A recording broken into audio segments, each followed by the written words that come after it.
Caddis Maximus here, this time with a quick review of the Kimberly-Clark Professional Kimtech G3 Sterile Nitrile Gloves. These are a actual professional nitrile glove, and I never really knew about good nitrile gloves until I ran into a case of these at a thrift store, surprisingly enough. These are like surgical gloves. Kimberly-Clark makes surgical gloves, but these are actually sold as clean room gloves, even though they are sterile. They come in these vacuum sealed containers. I actually did have this sealed, but I didn't hit record when I was peeling it open. Many people are familiar with standard type automotive nitrile gloves. People like nitrile gloves because they are more resistant to a variety of chemicals than latex. Also, there's less risk of allergies than latex gloves. Although latex gloves can work, and what might be a premium latex glove that somebody might have better success with, might be these ISO 100 or 100 class clean room latex gloves. These are always pretty thick and have 12-inch cuffs. That's one of the big deals about these, is that they have 12-inch cuffs, not the short little cuffs like these, which only come partially up your hand. I did have a little tear when I was pulling it off earlier. It just tore the finger right off. So lower, even though these are pretty decent nitrile gloves, really high purity nitrile just doesn't tear quite as easily. When you get professional gloves, they actually have this AQL rating, which is a specific tear rating. So once again, these are biohazard level 2, clean room level 3 gloves. So these have extremely low particle counts. There is no talcum powder or anything like that. There's no little particles of nitrile. That's the deal with certified clean room gloves. You can find these like on eBay for a pretty good price. Many times boxes of 100 for around 20 or 30 bucks. Retail new, these things are around $50 to $60 for a box of 100. They're pretty pricey, but they are on a different level. These are actually clean room gloves. You might use these in contact lens manufacturing, Blu-ray manufacturing, certain types of microchip manufacturing, etc. All sorts of things, you know, manufacturing satellites. Those all have to be done in clean rooms. And these are 4 mil thick, so even the traditional ones, they're standard like 3 mil, which tends to tear pretty easily. There are some 5 mil ones, which are heavy duty, then they have like these extreme 8 mil ones. But still, they sell the sizes, usually small, medium, and large. Sometimes it's extra small and extra large, but when you get a professional glove, they really want them to fit well, so you have a choice of 8 different sizes, so very good.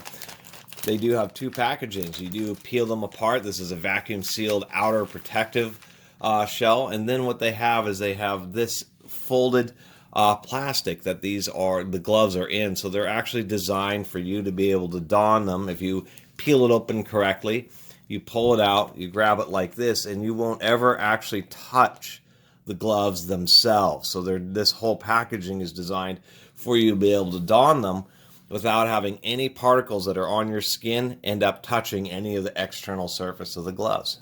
It's all a big deal in clean rooms, whether they're from the medical field or for anything else.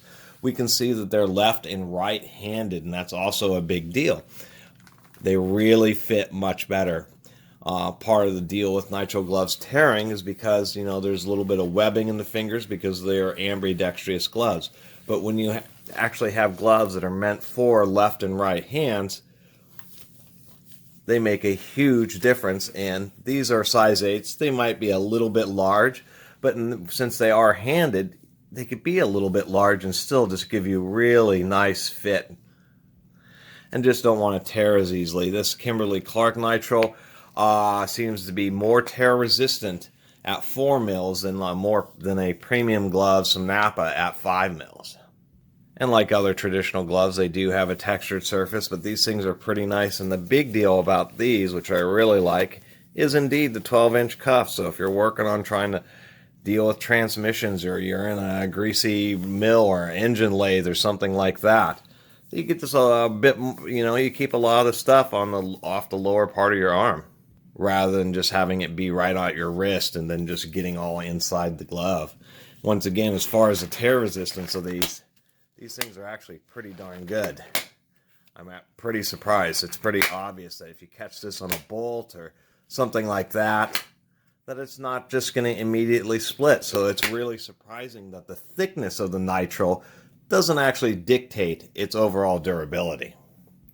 Kimberly-Clark actually does recycle these, and I do appreciate that. So that does help reduce the environmental impact, because obviously having these two different packages for one pair of nitrile gloves is definitely not the most resource efficient.